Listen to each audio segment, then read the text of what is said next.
Good morning. Good morning. So, if you read the preview I put up, you know we've had a daily dose emergency. And I say that, in this case it's true, but I have a joke at the Arts Partnership that there are no art emergencies. And I sort of believe there are no daily dose emergencies either. But in this case, that's not true. Dr. Mike Mattis, who was scheduled to join us, had a personal family emergency arise. And so we will reschedule him, and we certainly send him our best thoughts for a good outcome on what happened. So that's why Mike isn't with us today, but he will be with us sometime down the road.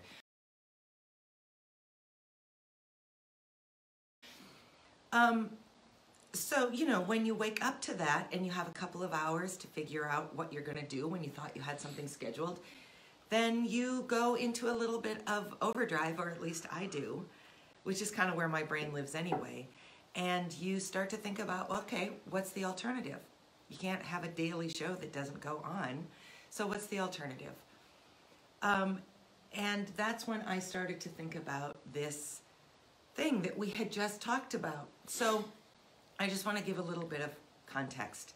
And then actually it is just going to be a conversation. I promise it will be a conversation, not just me.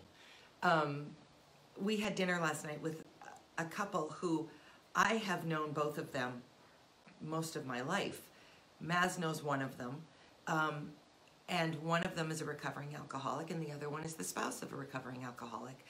And we had dinner together, and it was really, really nice. We've talked about the one other couple that in our lives who've done that. But we got home, and I was left feeling like I had done something that crossed a line. I had kind of betrayed some aspects of our marriage that I want to just talk about today, because I actually think that it is, it's something that can easily be done. And I think better people than I am don't do it. But people who sort of love a little drama, people who are control people, people who feel that they are the better of the two because they've not been in a obvious slump, whatever, however you think of it, perhaps you suffer with this too. So, Dr. Mary, do you want to set this up, or do you want me to? You set it up. It's hard to make this a conversation. I know, well, I will join in. Okay. You set it up. Okay. I want to make sure we're on the same page. Okay. So we were talking last night. This is the first time we've been together since the recovering addict became a... Well, actually, it's the first time we've ever been together as a foursome. Yes. Yeah. So the spouse and I sort of went on a little bit of a one-upsmanship, one-ups-personship. So my spouse did this. Oh, you think that's bad. My spouse did this. And I know for a fact I'm not putting the blame on the other spouse. I'm only talking about it from my perspective. But I revealed some things last night in this restaurant to this couple about Maz that even as I was doing it, I thought, what are you doing? Why are you sharing this? Just because their experience has been similar, why are you sharing this? It's very personal. I shared some things last night that even Maz doesn't know about because Maz was unconscious. And I am here to say today, D. It's all right, Taylor. I'm sorry. No, it's all right. It's no bother. You know, sometimes I personally think things like that need to be, well, not heard incessantly, but it's important to remember them. It's this whole thing of getting over addiction doesn't just affect the addict, it does affect the other person in a relationship and an entire family. Yes, So, I agree. And you know that to be true. I do. But there is a level of being honest. There's a level of sharing. I mean, holy buckets. Most people would say we've already shared way more than your average couple, and we've shared way more than perhaps we even should have. And that may or may not be true. I happen to think it's useful. I think it's been useful for us. That's what this whole thing, when you came to me you pitched this idea at me about honestly going and exploring all this, and I thought about it. I said, "Yeah, let's do it." And so, of course, it's going to get personal. Yes. Yes. It's our personal life, or lives. Yes. It's our marriage as well. Yes. Well, it's not our entire marriage, but you know, our marriage survived this, and thankfully, you and I have got stronger together because of it. Yes, and I think some of what I'm reflecting on is, all right, hang with me, all right? Because I actually think this analogy will work, but it's unraveling as I'm talking. I'm just going to imagine for the moment, and nobody needs to comment on this, but I'm going to imagine that everyone watching this is in agreement with me that January 6th was not about patriots. January 6th was about national terrorism. Okay? So if you don't agree with that, just stay with me for a second because I'm not going to go down a crazy rabbit hole. On January 6th, I watched our national capital get stormed. And what I thought was, do people not understand that democracy is a living, breathing thing and that you can kill it? It is not impenetrable. It is not unmovable.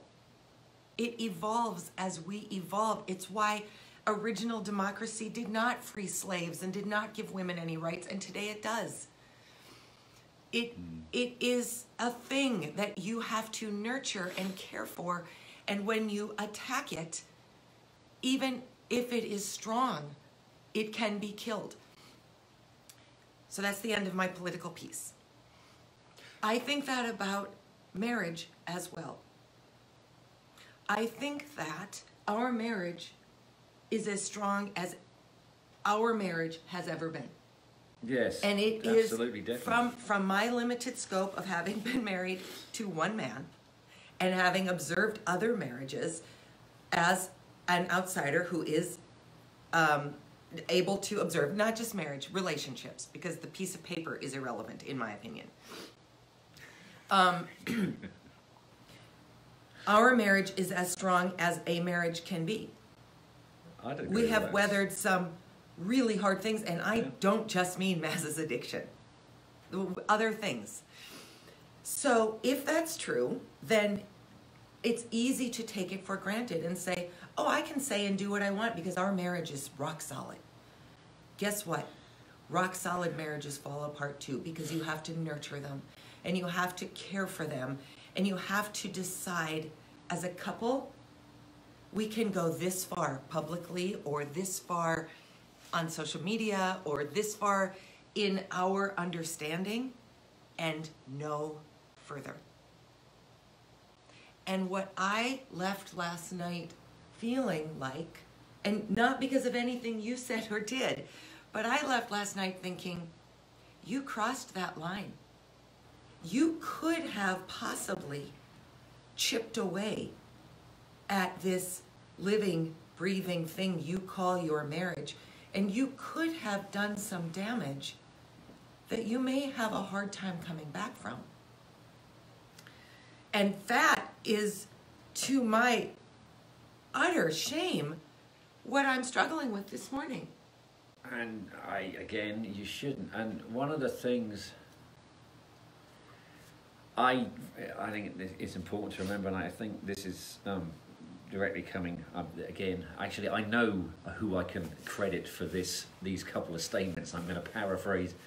It was my counsellor, Joanne Spearling. You have to take responsibility for what is the matter with you. You have to take responsibility for what you've done if you want to move on and live with an addiction. Yes. So I'm sorry. No, that's good. Yes. Yes. Damn it.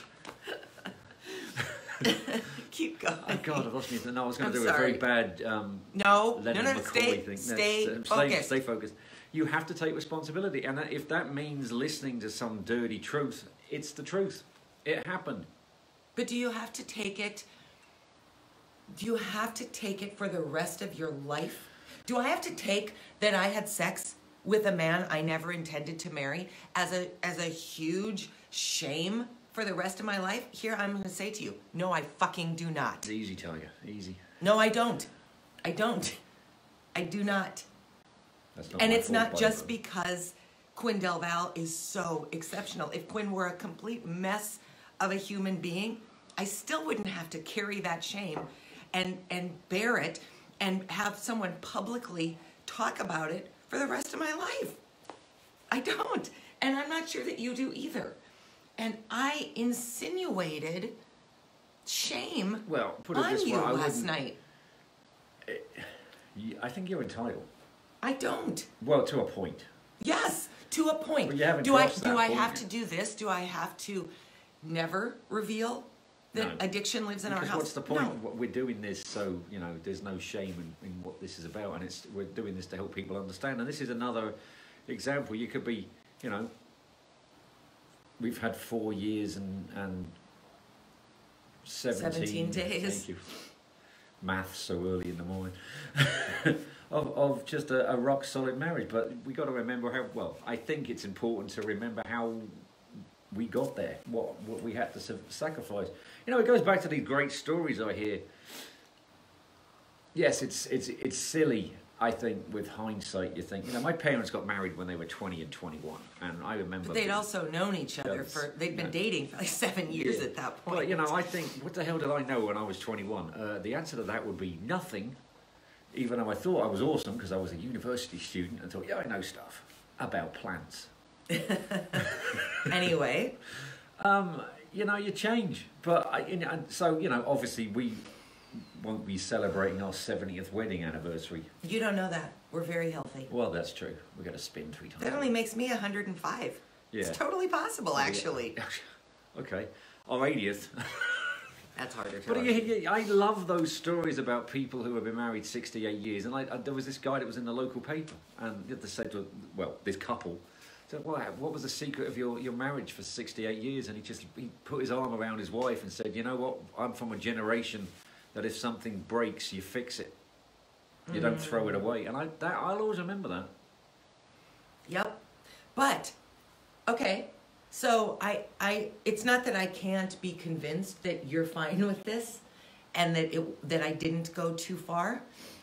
But for argument's sake, let's say you have a ceramic pot that you keep your keys in, and the pot cracks and breaks, and so you glue it because you are of the mindset, as you and I are, that you don't throw that out, you glue it.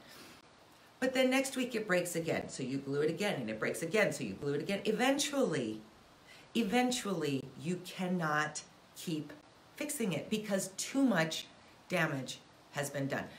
Let's use my beloved stepdad as an example.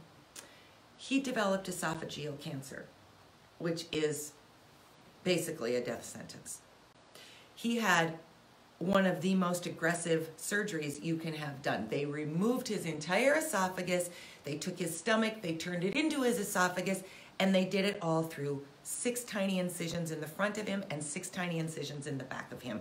And it took like 12 hours, and it's truly one of the most invasive surgeries you can have done, short of a heart and lung transplant. Okay, great, you're fixed. We took care of it. Except then a tumor showed up on the back of his brainstem. Okay, great, we're gonna take that out. Guess what, you're fixed. Except then a tumor showed up higher. There was no fixing him. There was band-aiding him, and it looked like everything was gonna be fine. And then 2 days later, there would be a whole new tumor. And 2 days after that, and 2 days after that, until eventually it killed him. It killed this giant of a man who should still be alive because it was stronger than he was.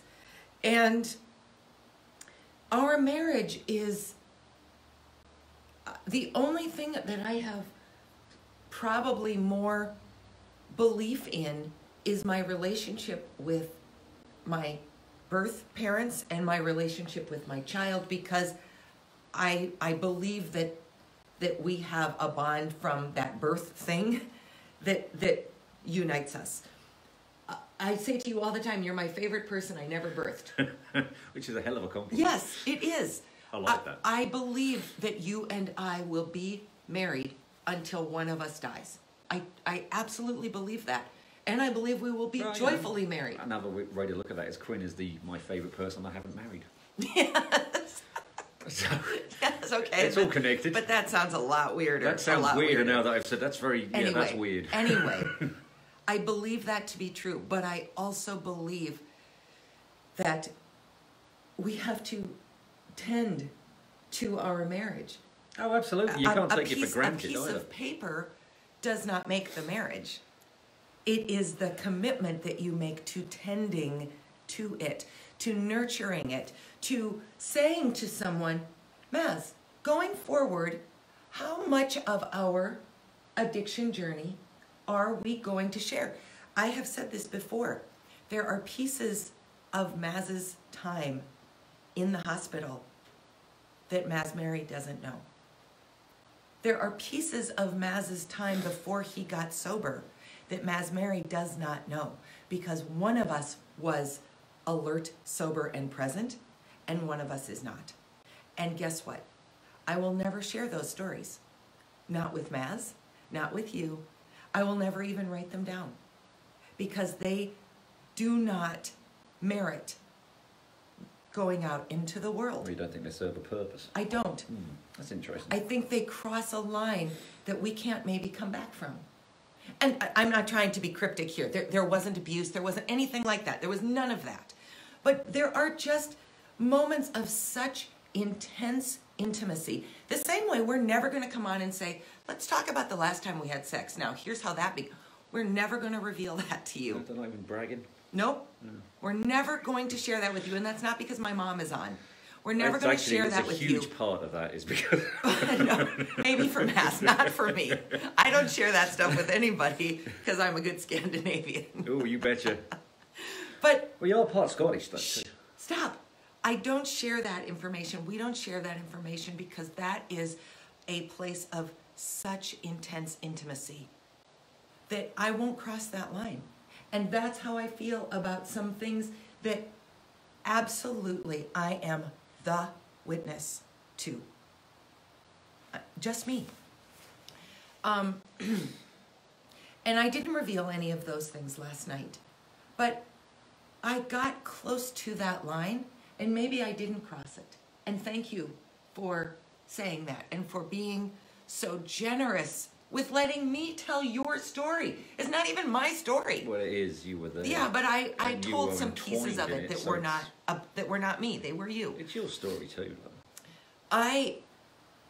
I think that my takeaway from last night is we need to define for ourselves what we will share and what we will not.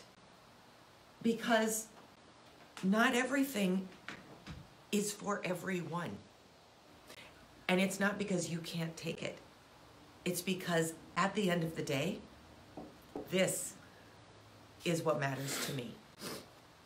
We do this work for you, but we do this work for us.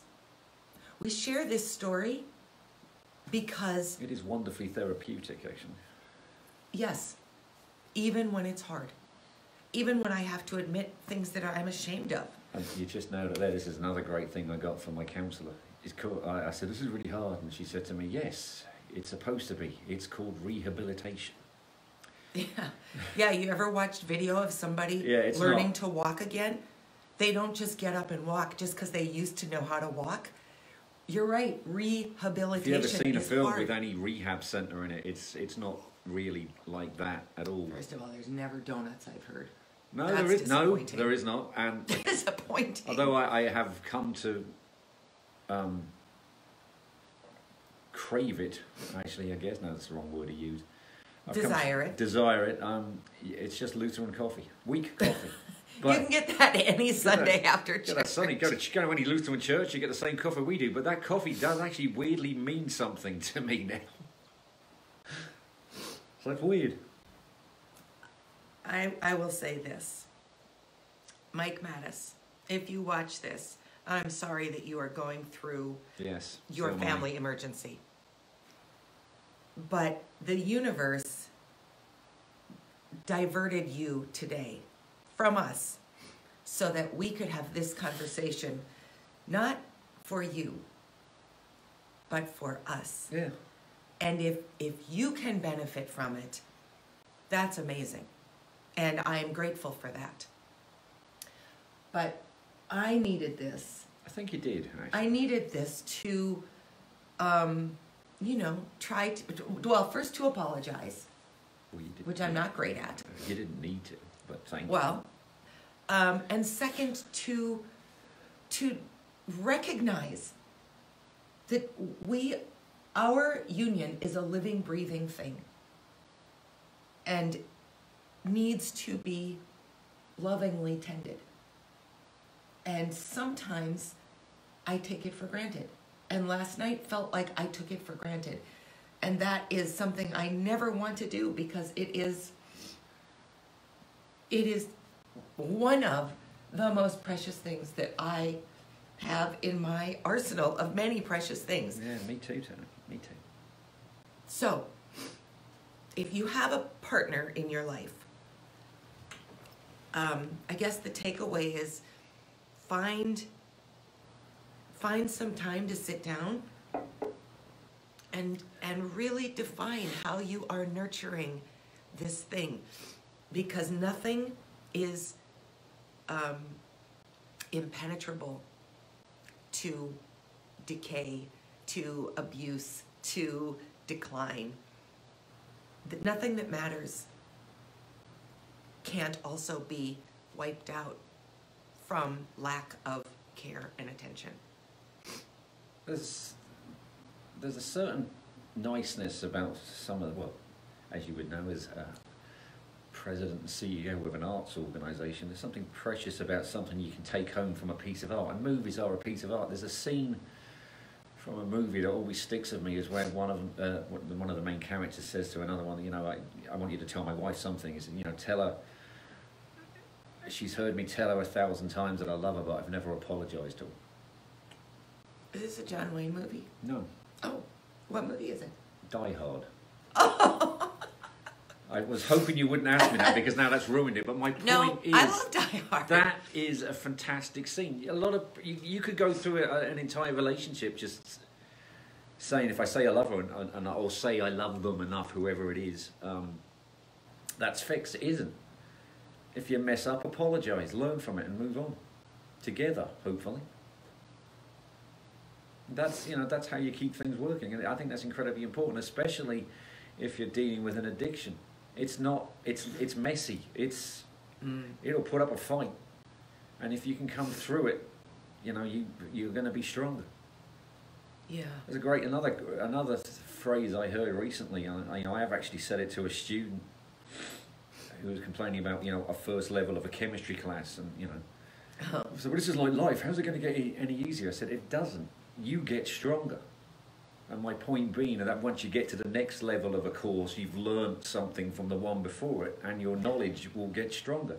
But in life, it doesn't get easier. You get stronger. I since I've been sober, I'm a lot stronger as a human being than I was. Yes, indeed. And so are you. Yes. So, thanks for watching. And just tend to your relationships. Yes. Don't take them for granted. Whoever is, Yep. whatever relationship it is, don't take your significant other for granted, or yourself for granted either. Yeah. Have a good day. We'll see you tomorrow. See you tomorrow. Bye.